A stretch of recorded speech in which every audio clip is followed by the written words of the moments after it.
Anyway, so thanks a lot for coming along today. My name's Colette, and I currently work as a digital infrastructure project manager for DXC, which was CSC up until April of this year, and I'm looking to kind of transition into Infosec. Some guys and girls I met in London. I did my first rookie talk there, and felt that I would like to share that pain again, or try that pain again, and didn't put another solution in for today. So thank you for coming and having a listen. So today what I'm talking about is how I feel Infosec is affected by echo chambers, and hopefully it'll help everybody to think a little bit wider about what they're doing within their own little bubble. So we'll go with that. So first of all, what is an echo chamber?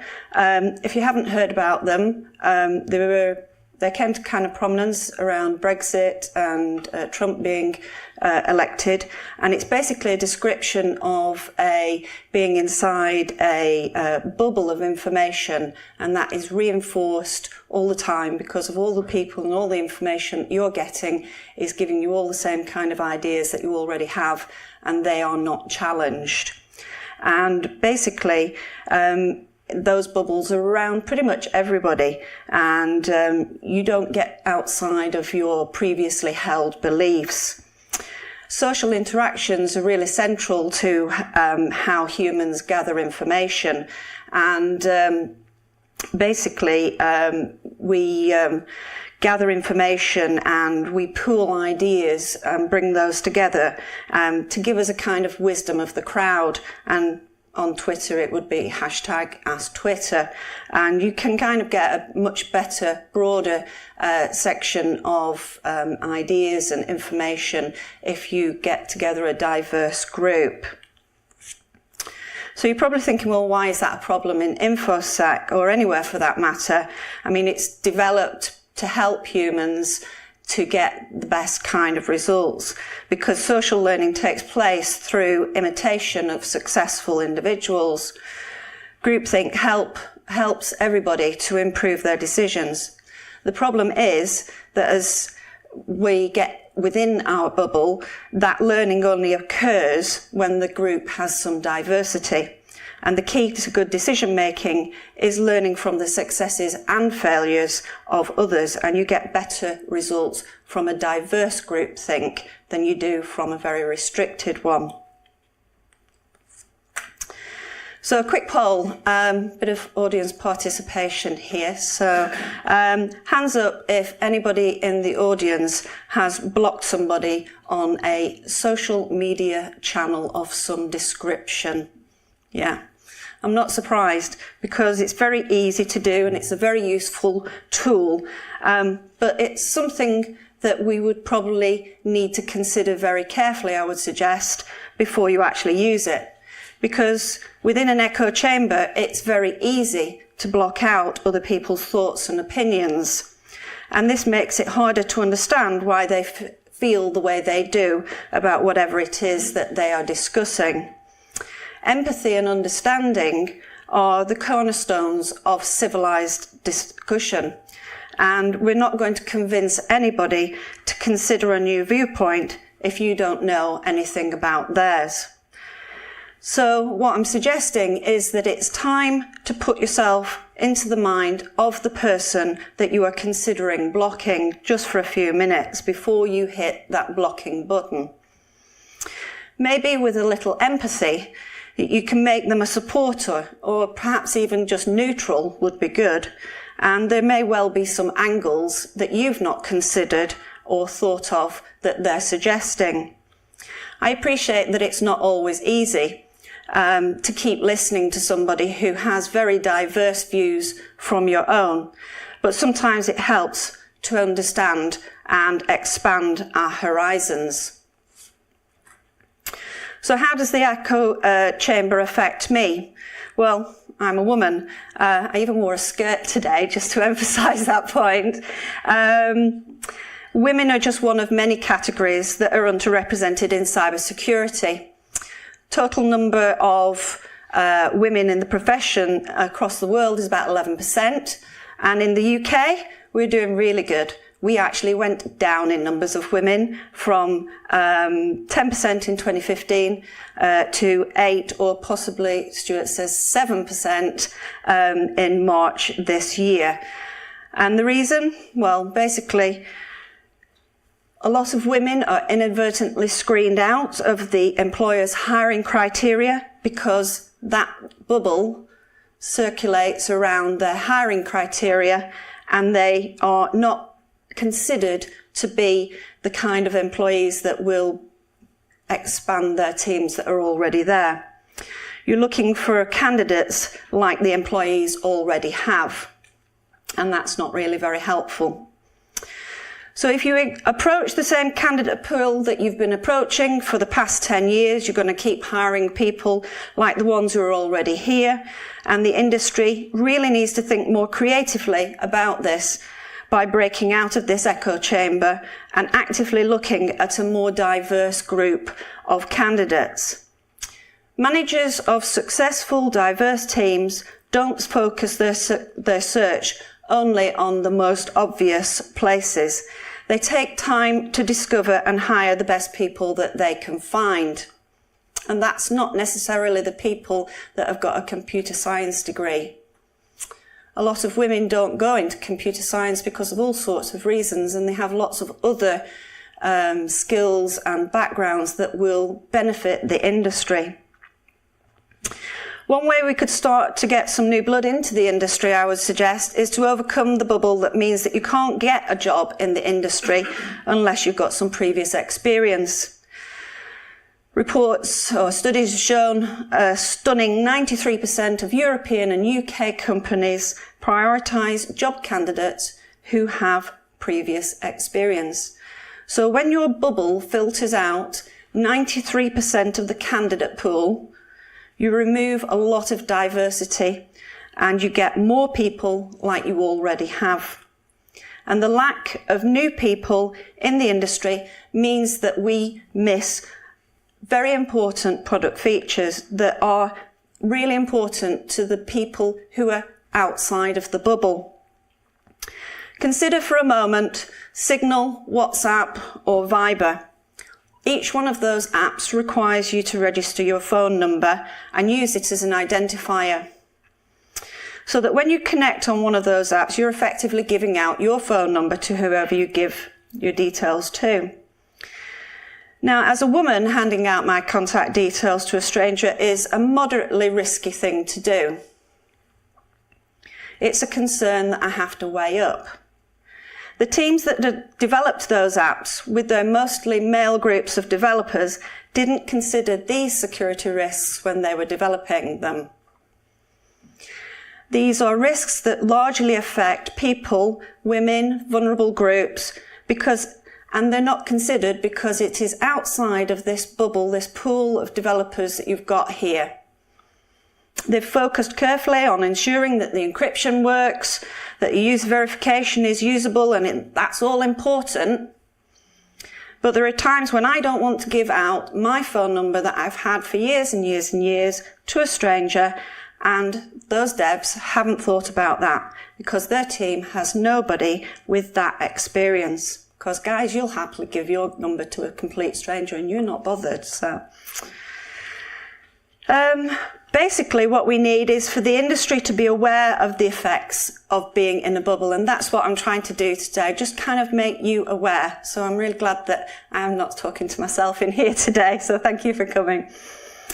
We need some diversity and we need to make sure that we value everybody's voices, insights and perspectives. Diversity in the hiring process will expand the bubble and encompass a larger proportion of the population. We are, after all, 50% of the population.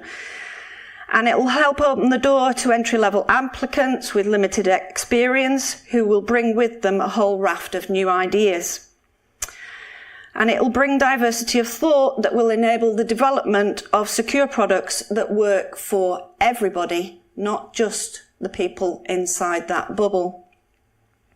The industry needs new blood because in the next 5 years, so by 2022, we will face a shortfall of about 1.8 million workers globally. Already in the UK, 50% of employers say that the lack of personnel is having a significant impact on their clients now. So, recruitment is only part of the bubble issue with Infosec. Retaining workers would go a big way to maintaining and growing a diverse workforce. Number one reason for women and underrepresented groups to leave the industry, and they are leaving, is because of mistreatment. Women are less likely to stay where they're not valued. And they're more likely to stay where they're valued and they have a good support system. Or as my mentor said, women have less tolerance for bullshit. So when a company has clear view that sexist comments will not be tolerated, that's a good start, but it really goes further than that. And I don't just mean that those that express those views should be booted out, and I'm sure you're all aware of what I'm referring to, the guy at Google. Personally, I don't think he should have been booted out. I think they should have worked with him to try and expand his bubble a little bit, because he had a very tunnel view. Basically, we need to make sure that everybody is aware that they're inside a thought bubble and that we've moved on from biology determining whether you're good at writing code or not. The 24/7 culture that quite accompanies a job in Infosec is not really good for women with families. But then it's not good for dads with families either, or anybody with some kind of caring responsibility. It makes it very difficult to kind of maintain the two. And burnout is a real issue for this industry, and it's one of the reasons why people coming into the industry or looking to come into the industry decide to go and work somewhere else. Flexibility is attractive for both men and women, and increasingly we have to work around children or aging parents, and by addressing some of these issues and just widening our bubble to make sure that we kind of accommodate those, we're more likely to retain a diverse workforce. So what can we do? Well, the main thing that drives echo chambers is our tendency to associate with people like us. And I'm talking at a cyber conference where everybody has an interest in cyber. And so, yeah, we're in a massive bubble here today. Basically, you're more likely to make connections with people who are just like you. Ethnicity, age, gender, education, occupation are all groups that you will associate with those people. And recognizing that you have a problem is the first step to recovery. As people and as an industry, we need to actively think about associating and talking with people outside our bubble. I'm not in cybersecurity at the moment. I'm outside that bubble and I'm trying to get in. And that was my talk when I was in London, and you can see that on YouTube if you're interested. Sharing across social networks has the potential to break down the echo chamber effect, and decisions don't happen in a vacuum. The best ones rarely do. They come from deep pondering and communicating with other people in the group. When people learn and draw on experiences of others, the process helps to make the results better. And when you gather through social exploration, you widen and diversify your train of thought and you become a more rounded individual. So I'll let you into a secret. Everyone has their own bubble. You have a bubble, I have a bubble, and the trick to overcoming it is that you know that it exists. My first brain dump of this talk was me in my bubble. The bit that's in the brochure today was the bubble that I filled in at some stupid o'clock in the morning. So it was all about girls and women in IT, and that was my bubble. But I needed to think a bit wider, because it's not just women and it's not just girls. It's any group that is underrepresented. And my mentor was my sounding board that helped me to think wider. And I hope one of the keys to making this a bit more balanced and interesting talk. You too can validate your inputs by fact-checking and diversifying your media consumption. You probably go to the same sites every single day to get your information and news. So click on some links from other people that might be sending to you and actively search out for opinions outside of your bubble. We need to grow up as an industry and as people and realise that it's not healthy to surround ourselves only with folks who share the same views, opinions and lifestyles. We have so many amazing opportunities in this industry, but confining those opportunities to people like the ones who are already here is stopping it from being the best that it can be. Your teams should integrate diversity of all kinds to ensure that they get fresh perspectives, and those diverse perspectives will prompt innovation, creativity, which can only benefit the industry in the long term. So what can you do as people sat here in this room from today onwards? Simple things, anything would help. Number one, be a STEM ambassador. Expand your bubble about your industry to include young people, because we need to market this industry as a viable career choice in schools, colleges, universities, and to everyone. If you're not already and you have the opportunity to sign up to be a STEM ambassador, then do it. I haven't got my badge on today, but I do have one at home somewhere. Tell everyone how awesome it is to work in this industry. If you're a coder, start a code club. They are crying out for people to volunteer. Be a mentor. Help somebody who is just starting out in the industry.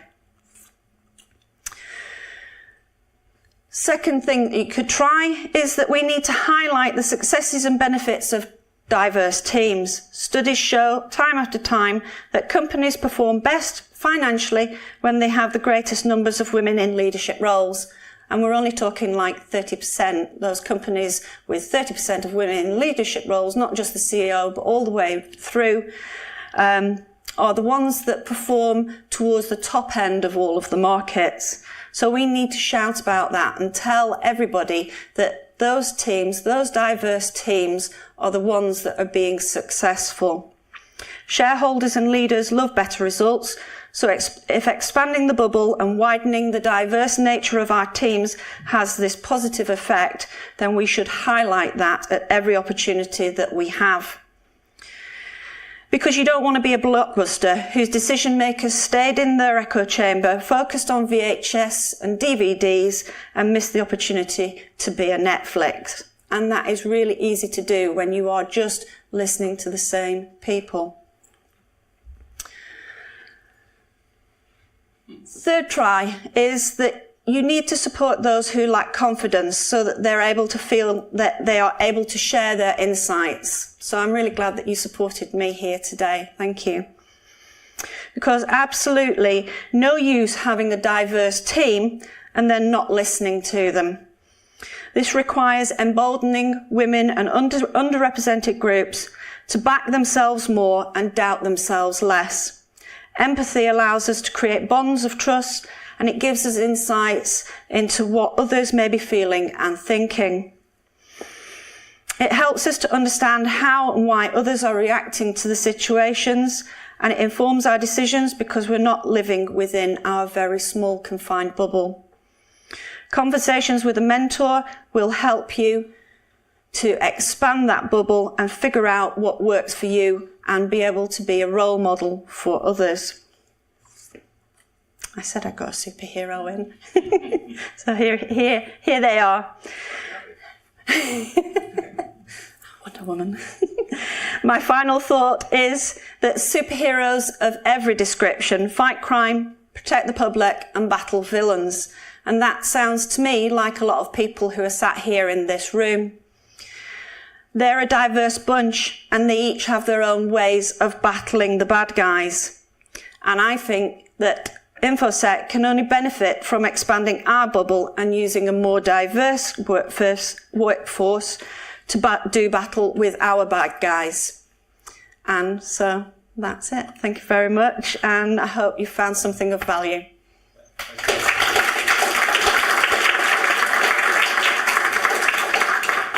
I don't know if anybody has any questions. Not too much a question, but I'd just like to reiterate what you said. I mean, I'm lucky enough to work for an organisation that does really promote diversity. And prior to working for said company, I was in that sort of bubble where it was all blokes, you know, very few women, and it's really opened my eyes to what a wider team with different views, different ethnicity, different visions, etc., will give when working together in Infosec. It's definitely a pride. It does make a big difference, and it does bring in a whole group of different ideas. And you know, I was talking to a guy at work, and I said to him, "Oh well, yeah, the boss doesn't listen to what I say, but he listens to what you say. Just listen to our conversations when we're in a meeting." And he sat back and he said, no, that's not right. It's not right. It absolutely doesn't happen. And then we were in a meeting and he was thinking about this, and he came out after the meeting and he said, yeah, you are right. He doesn't listen to what you say. So he actually started to make a conscious effort to say, Colette said this.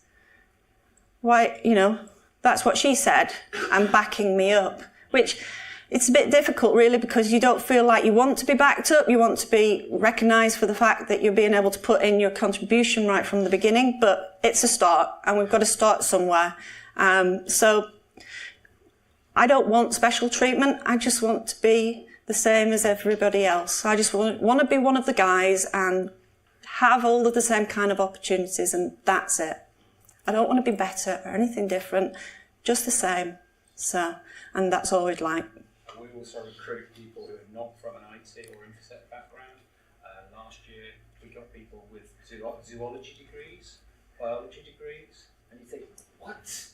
They know nothing about Infosec or IT. And, okay, one might know what a virus is. But what we found is they give a different view.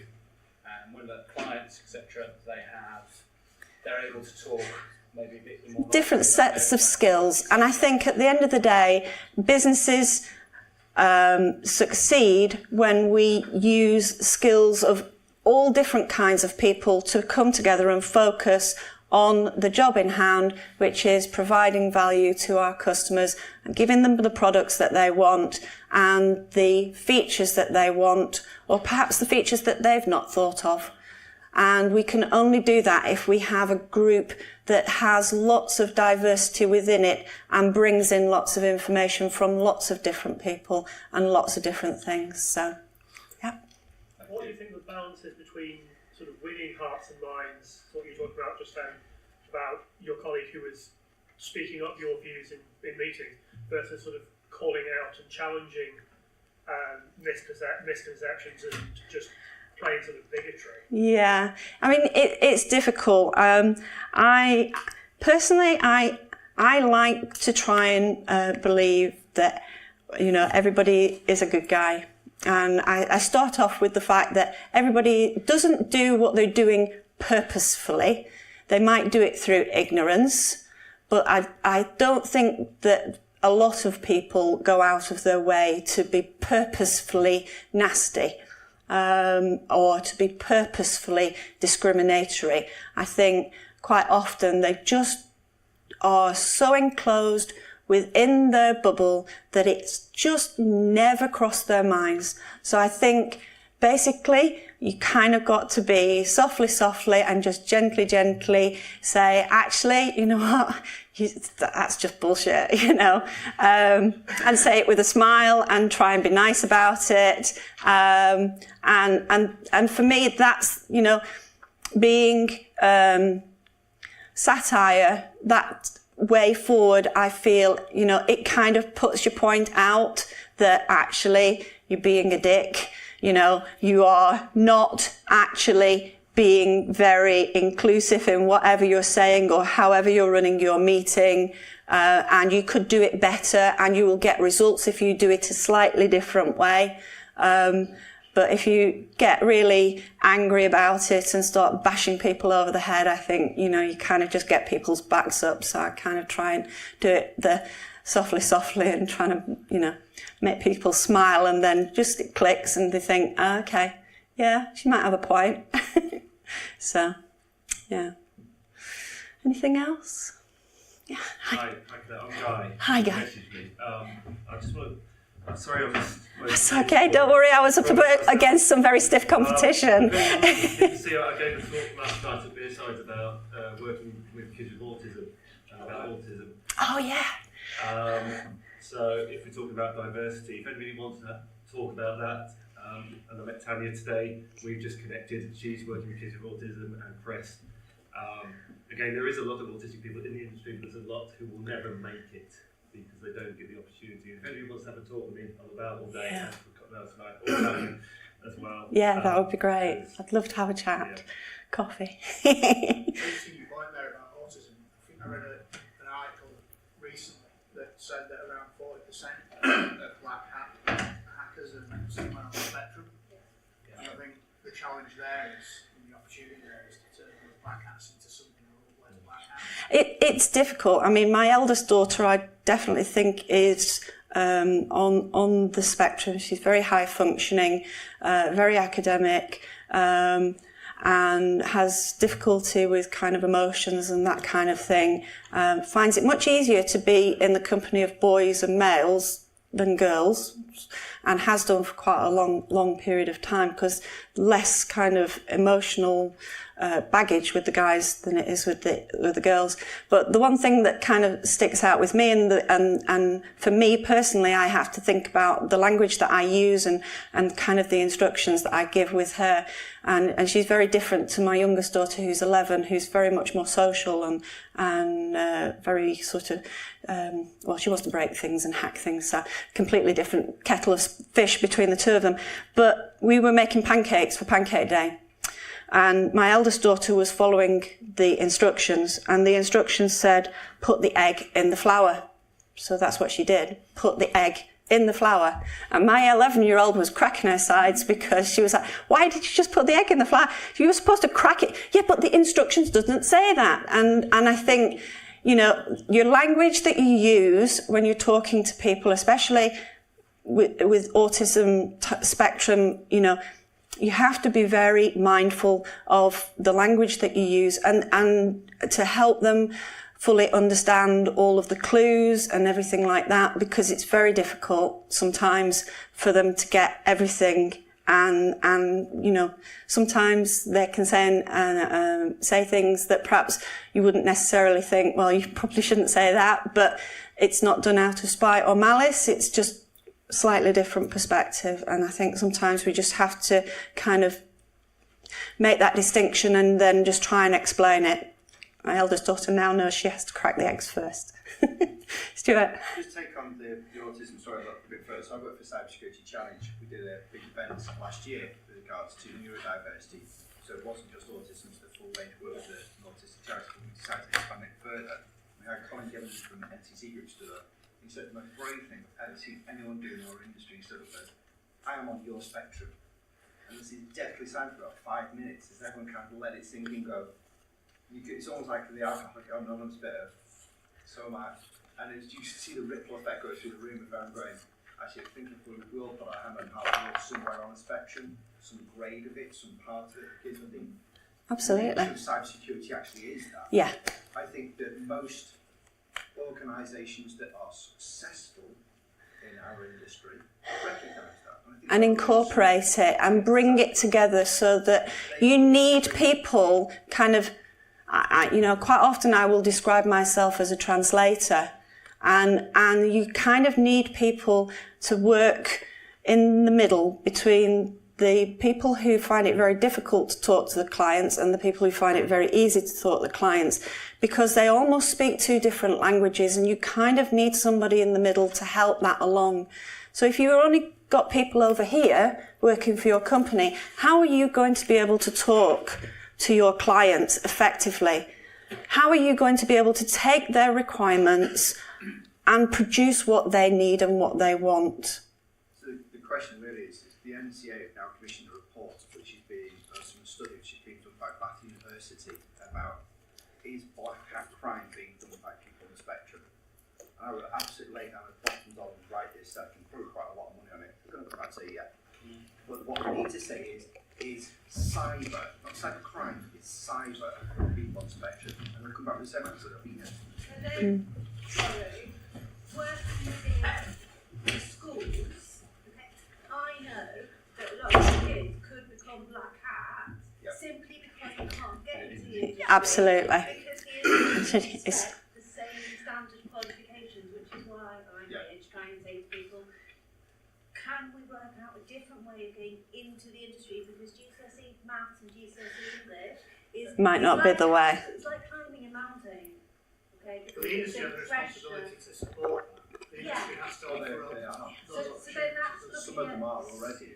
Yeah, whether but it's getting more bursaries or whatever, industry to get involved would be useful. I mean, the issue we talked about earlier is the kids I work with is if they have such a bad experience at school, and trust me, if they can get through, they get so damaged that they just disappear into the bedroom. They're the ones who can become black cats. The ones who are already in the industry, they've survived school. They've got into it. It's the ones who disappeared from the boys, if you like, I call them, because they just disappear. They're scarred from the education system that they don't understand, and they're the ones who are going to become the black cats. So It's intervention. it's getting them to work experience. Yes, and get some kind of integration, really, Kids actually relate much better to adults. than to their peers because they're not Absolutely. kids. That's And I would suggest that probably every single person in this room at some point has been called out because of their geeky, nerdy tendencies. And how does that make you feel? It makes you feel like a bit of an outsider. And yeah, I think that's what we do, and we insulate ourselves in our bubbles. And sometimes we just kind of have to think a little bit wider and just expand out a little bit. And so if anybody wants to contact me, I'm on Twitter a lot. I tweet every morning and then during the day, and depending on how my life is going crazy. But I usually get back to you at some point. So thank you very much for coming along today. Thank you.